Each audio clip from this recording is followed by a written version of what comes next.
Santé pour tous en l'an 2000, utopie ou réalité, tel est le thème de l'allocution du directeur régional de l'OMS pour l'Afrique, le docteur Komlan Kenom, à l'occasion de l'ouverture de la 30e session du comité régional de l'organisation. Dans notre précédent spécial RC30, vous avez suivi le docteur Kenom se prononcer sur l'avenir sanitaire de l'Afrique. Aujourd'hui, il poursuit avec un thème non moins pertinent, santé et politique. Nous avons sans cesse évoqué au cours de nos nombreux et récents débats la nécessité des mesures appropriées à prendre pour un appui politique, social, gestionnaire, technique et financier aux stratégies et plans d'action nationaux. Mon sentiment est que nous ne sommes pas encore tous convaincus que la santé est au centre de la réflexion économique, sociale et politique contemporaine par la médiation de la force du travail. J'ai suivi avec intérêt la participation à la discussion générale des délégués africains à la 33e Assemblée mondiale de la santé. Certains ont beaucoup insisté sur la dichotomie politique-politicienne et politique-sanitaire. J'ai peur que nous nous soignions, mesdames, messieurs, une fois de plus en pleine ambiguïté conceptuelle. Nous entendons par politique la prise en charge de la vie de la cité. Est politique tout ce qui concerne la vie du groupe et les normes de régulation du corps social. Que l'OMS n'ait pas à s'occuper d'une lutte pour la conquête et la conservation d'un pouvoir, j'en conviens. Elle n'en a d'ailleurs pas les moyens et ceci n'est pas son rôle. Cette fonction de régulation de l'ensemble de la vie sociale, tant nationale qu'internationale, elle ne l'a nulle part revendiquée. Dans le même ordre d'idée, je dis avec une conviction non moins ferme qu'il est impossible de penser et de développer la santé en dehors de la société qu'elle doit servir.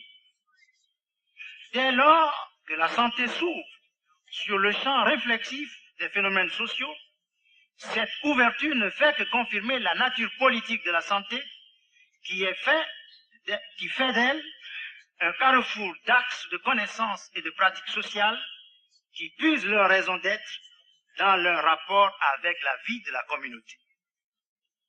Toute définition de la santé qui recouvre nécessairement une conception de l'homme comme être biosocial comporte donc une option politique. Comment peut-on définir une politique de santé en ignorant les choix politiques des États membres souverains? L'OMS peut-elle et doit-elle se sentir concernée par la volonté politique exprimée par le sommet des chefs d'État et de gouvernement des pays non alignés, profondément désireux d'améliorer les soins de santé dans le monde? Devons-nous continuer dans la voie hypocrite qui consiste à élaborer un plan sanitaire en technocrate innocent, non préoccupé des choix de projets ou modèles de société à bâtir par les États membres? Ma réponse aujourd'hui plus qu'hier sera catégorique, sans la moindre équivoque, à savoir que nous avons le devoir impérieux de respecter les choix politiques des États membres si nous voulons que s'établisse une véritable coopération technique pour la justice sociale et la coexistence pacifique.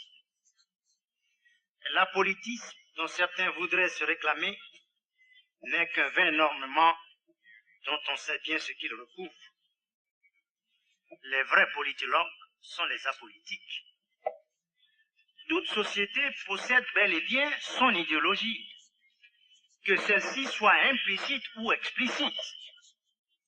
Le dogme de la non-idéologie est probablement aussi pernicieux et faux que les idéologies transformées en dogme. Seule une attitude heuristique constante permet un meilleur équilibre des valeurs. Ces prémices étant admises, nous devons plutôt travailler à défendre avec vigueur l'immixtion des puissances impérialistes dans l'édification de nos systèmes nationaux de santé. Celles-ci doivent cesser de considérer nos pays comme de vastes dépotoirs de matériel hors d'usage dans leurs espaces nationaux. l'OMS restera en Afrique l'institution impartiale chargée d'assumer des tâches de coordination et de direction d'une efficace coopération technique en matière de santé. Mais entendons-nous bien, la neutralité, ou mieux l'impartialité de l'OMS, ne saurait être synonyme d'indifférence. Nous sommes et restons préoccupés de justice sociale.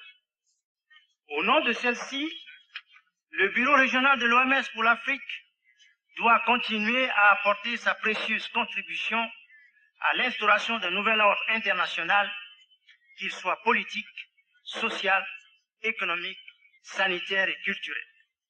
Comment pouvons-nous atteindre un tel objectif si la plupart des États membres ne prennent pas les mesures appropriées pour faire de la santé une partie intégrante du développement?